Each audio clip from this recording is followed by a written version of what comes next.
Let's get another perspective. Andrew Teacher is a property expert, director of Blackstock, an independent consultancy. Andrew, very good morning to you. Morning, James.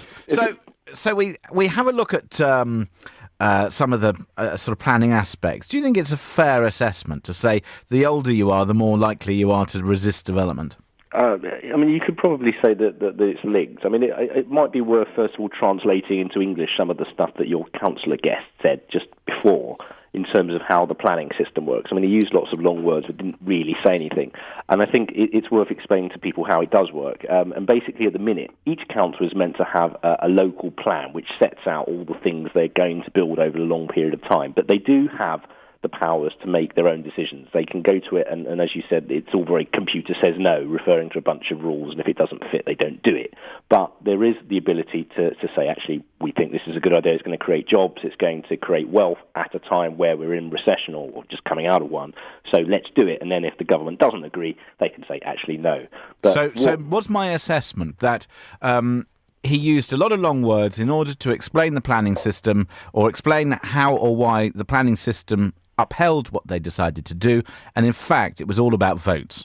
Correct. And I think that's one of the key problems we have in this country, is that people will never look at the bigger picture and make that decision if they think it's going to lose them votes. And that's precisely why the Conservatives changed Labour's policy over the third runway at Heathrow and said, no, we're going to oppose it, because they thought they were going to lose votes in those constituencies under the flight path, and they thought that this would help them. This would help them win the election. In the event, it didn't actually help at all. So what about Michael Gove's comments, where he's saying that those who are NIMBY, if you like, that they, that perhaps, if you like, that they are being selfish, that they're perhaps being sort of against growth, that they're against aspiration, family, social mobility. Is he right? Well, this is a problem the Tories have created for themselves. Let's try and remember our favourite word for the day, localism, which is that great phrase that they brought in some years back. And this was the idea that local people should have the idea to determine what goes in their local environment. A very nice idea, a very Tory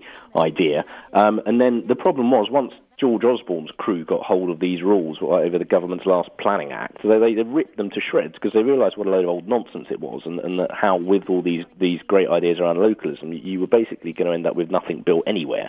And the problem is that people, and there is a difference between opposing a loft extension and opposing an airport.